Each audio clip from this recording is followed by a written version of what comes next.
Hi guys, welcome back to Skinnybru Rugby. Round 8 of Super Rugby is here.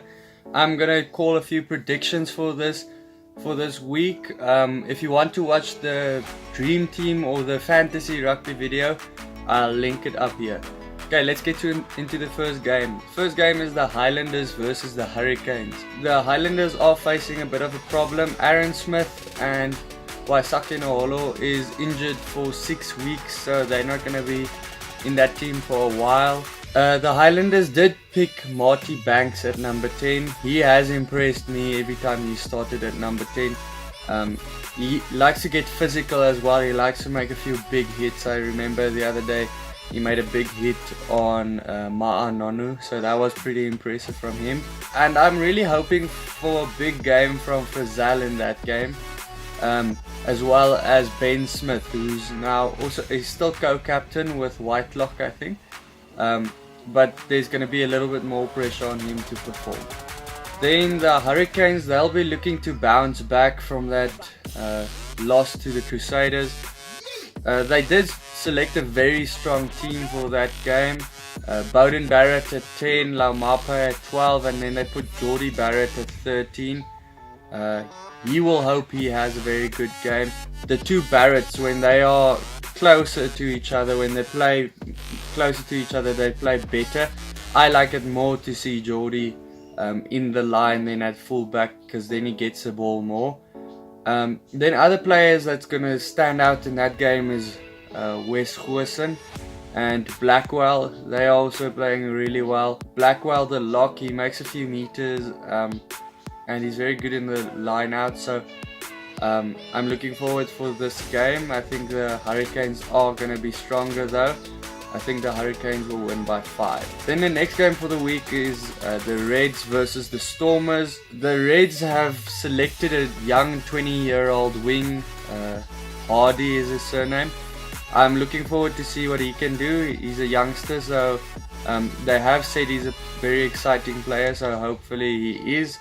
Then Naivala, who usually plays on the wing, shifts into the 13 position. I'm happy about that. He is a big physical wing, so now he's just going to be a little bit closer to the action next to Karevi, who's at 12. Payanga Amosa then starts at number 2.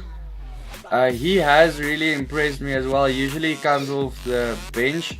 But if you look on Superbru and or on Rugby Pass to find out stats, he usually has very good stats even though he comes off the bench. This game is going to be a very big one for Hegarty, the number 10 of the Reds, because he hasn't been performing that well at number 10 to me. I've said it in previous videos. If you maybe want to watch one of them, I'll link it up there. The Reds could get a better number 10. Then for the Stormers, they made 7 changes to their team from last week. Etzebeth and Duplessis both are injured and they were flown back to South Africa, so they say that's probably going to be 3 to 4 weeks for them. And then Pieter Steff de Toey, he is back in South Africa for the birth of his son, I think it's a son. But this is going to be a big game for Skara and Tubeni. I hope he steps up because Mpunambi has been performing very well this season. So Tubeni, he has, every time he came on, he usually throws 1 or 2 line out skew and then he gets back into it. Jean-Luc Duplessis, I hope this week he can play the game that's in front of him. He doesn't just go out with a set idea of what I'm going to do. He always tries the extraordinary, tries the weird moves or shifts to play to the other side and makes a random cross kick. But I think he'll perform a lot better if he just tries to do the normal. I would have liked to see Josh Stander get a chance at number 10. I like him. He plays a normal fly-off game and he has a very good kicking game. That being said, I think the Reds will win by 8. The third game for the week is the Lions versus the Sharks. The Lions have picked Diantye at 13. He hasn't really shown what he can do this year so far, usually at the wing. But that one game he came on from the bench at 13 and he really had a very good line that he ran and he just made a spectacular try. So and he is big enough to play on the 13, so I think it might be interesting. His tackling isn't the best, but hopefully he's worked on that in the off season. Then the Lions will welcome back Brink, who injured himself at a Springbok training camp last year. I'm very excited to see him again. He is a very good flanker. They also put Kutsia back at the 15, shifting Tyrone Green to the wing. If you ever watched the junior Springboks games and saw what Tyrone Green can do on the wing, you'll be excited for this one. He is very quick. The Lions, they look good at times, but other times they just look very poor, or they don't look like a Super Rugby winning team. Then for the Sharks, they selected Bosch at 15 ahead of Fassi. Fassi, he doesn't have the best defense, but Bosch, he has very questionable defense. So we'll see how that goes. But we all know what Bosch can do on attack, and he'll most likely score a try or have a try assist in this week's game.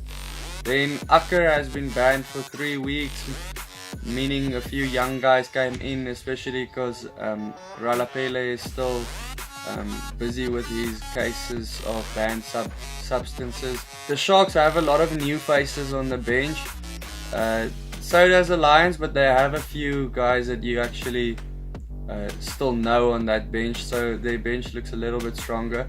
So looking at that last 20 minutes, 15 minutes, the Lions might have the the upper hand. The Sharks haven't looked that good this season. They do not look like someone that's gonna win this tournament. So to me, the Lions will win this one by 9. Okay, then the Saturday game, Crusaders versus Brumbies. The Crusaders are just in great form, and they look like the side that's gonna win the Super Rugby title again. And last week against the Hurricanes, they actually didn't have so much of the ball, but they still scored 30, 38 or something like that in that game, just proving what they can do from the other team's mistakes. And the Brumbies have had a couple of games where they just have a lot of handling errors, so they'll need to work on that if they want to actually outshine the Crusaders. The Crusaders are better when Mahunga starts. Obviously he's an All Black, but he should just really work on his goal kicking this season. He was always one of the best goal kickers in the tournament. Now his goal kicking is poor, but last week it looked like he might have fixed that. The Crusaders, they're also very dangerous if they shuffle their backline. They've had a few injuries or a few weird replacements and so on, and then they still are really good, so they have an all-rounder backline there. The Brumbies, they have had an up and down season. They've had great wins and very poor losses, so you don't really know what to make of that side. Falau Fahinga has really impressed me from that side. He's one of the top scoring hookers in the tournament. But the Brumbies, they've showed what they can do on attack, especially in games where they play against weaker opposition.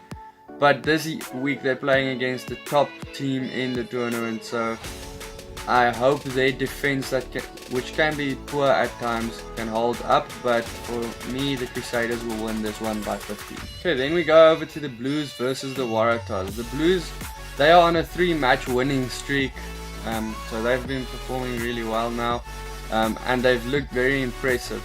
The Ioane brothers, they still stand out in that team. Without them, that team will not be performing this well. Black, he's at 10 again. He did kick better last week. They should just still work on Plummer, his replacement, on his kicking as well, because I think he has one of the poorest kicking records this season. The Blues have had good discipline last week. They, in the last 10 minutes, it slipped a bit, and in the first 5 minutes it was also not that good, but further in that game last week they had good discipline, and that really strangled the other team.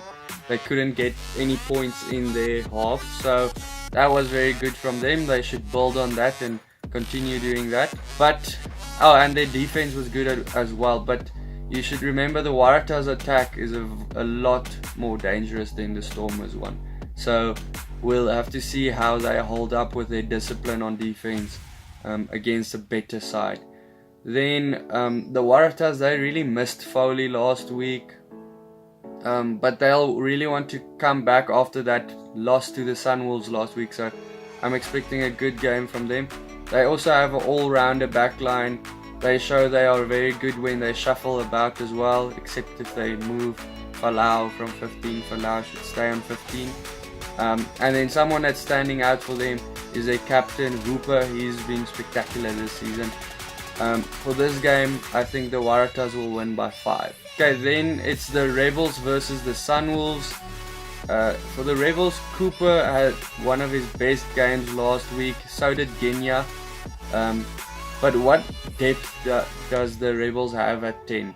We haven't really seen anyone else play at 10 or for very long periods of a game, so they're gonna have to use a different number 10 for a while, just in case Cooper gets injured. They also looked very great on attack with Meeks and English on the centers.